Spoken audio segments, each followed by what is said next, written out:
Bonjour et bienvenue à l'abbaye de l'Escaladieu en Haute-Pyrénées.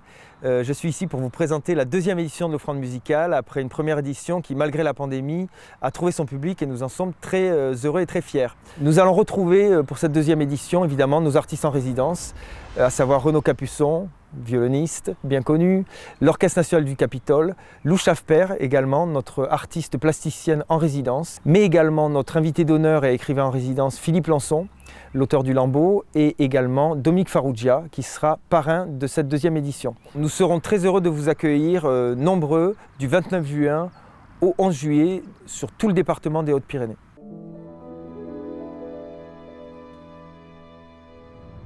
Il faut absolument venir voir Philippe Lançon parce que c'est un des plus grands écrivains actuels. Il est l'auteur du Lambeau, qui est un très grand livre qui a été écrit à la suite de l'attentat de Charlie Hebdo, dont il a été victime lui-même. Et c'est tout le sujet de l'offrande musicale, comment l'art peut aider et reconstruire.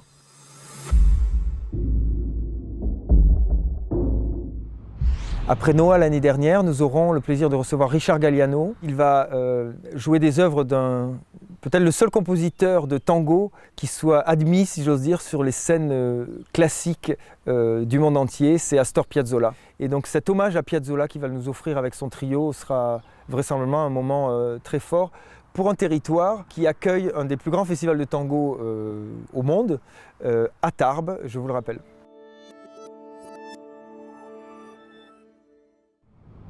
Cette carte blanche, je l'ai voulu comme un moment de partage et d'amitié avec deux musiciens que j'estime énormément, qui sont Edgar Moreau, formidable violoncelliste français, et Benjamin Apple, qui se consacre à un répertoire qui m'est très cher, le lied allemand, et en particulier ce soir-là, ce sera Schubert. Les leaders de Schubert, c'est peut-être la musique que je préfère au monde.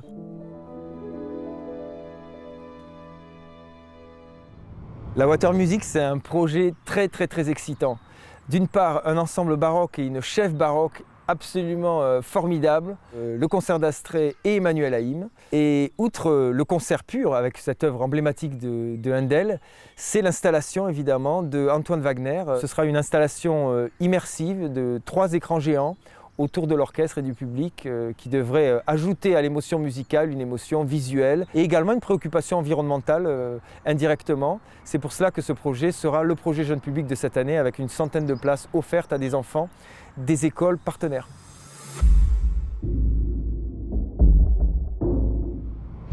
Les Français en général et les Bigourdans plus particulièrement connaissent et aiment Renaud Capuçon qui est notre artiste en résidence et ce sera une soirée exceptionnelle de retrouver ces artistes en résidence auxquels nous sommes très attachés pour des œuvres absolument essentielles du répertoire germanique, Bach et Mozart.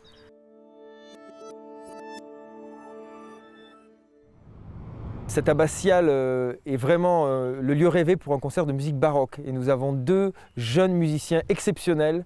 Ce sont 2 très grands talents de la scène baroque d'aujourd'hui.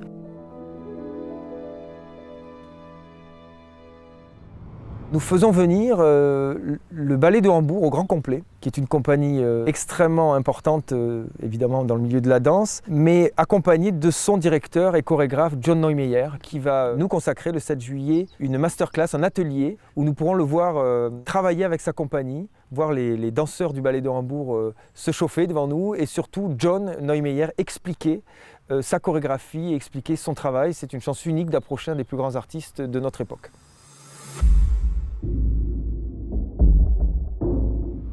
Il a créé ce ballet Ghostlight autour d'œuvres de Schubert que je jouerai à la Halle Marcadieu.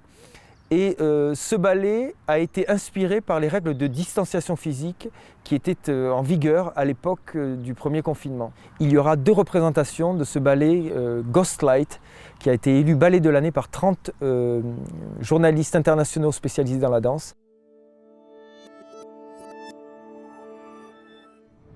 J'ai de nouveau voulu inviter pour un concert de musique de chambre des amis. Ce sera un programme également germanique, encore une fois, comme la première carte blanche, d'où le titre de deuxième partie. Et un programme, encore une fois, de musique de chambre très chaleureux et intimiste qui se pliera finalement à ce lieu qui nous accueille.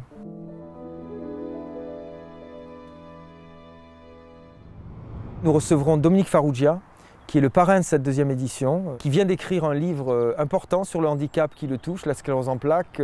Ce livre s'appelle « Elle ne m'a jamais quitté ». Il sera là pour nous soutenir, pour parler de ce livre et de cette cause, et aussi de la musique vraisemblablement, puisqu'il est lui-même passionné de musique classique. Nous accueillerons avec une grande joie et excitation Riccardo Muti, chef d'orchestre éminent, avec l'orchestre Cherubini qu'il a fondé en Italie, et deux chœurs italiens également qui viendront pour un concert dédié à la musique sacrée qui devrait faire date également pour notre territoire. C'est évidemment essentiel pour nous. Cette année, de nouveau, 20% des places seront offertes gratuitement à des personnes en situation de handicap et à leurs accompagnants. Les répétitions générales seront plus que jamais ouvertes pour des personnes en situation de handicap dont le handicap ne leur permet pas de rester assis 2 heures durant un concert. Nous allons également filmer cette année 2 captations de concerts qui seront retransmis dans les établissements de santé du département. Personnellement et beaucoup plus collectivement avec tous les bénévoles et avec toute l'équipe du Festival de l'Offrande musicale, nous vous accueillons avec grand plaisir et nous souhaitons que pendant 15 jours, plus que jamais, le cœur du département des Hautes-Pyrénées batte au rythme de cette cause du handicap qui est tellement essentielle pour nous et pour la société aujourd'hui.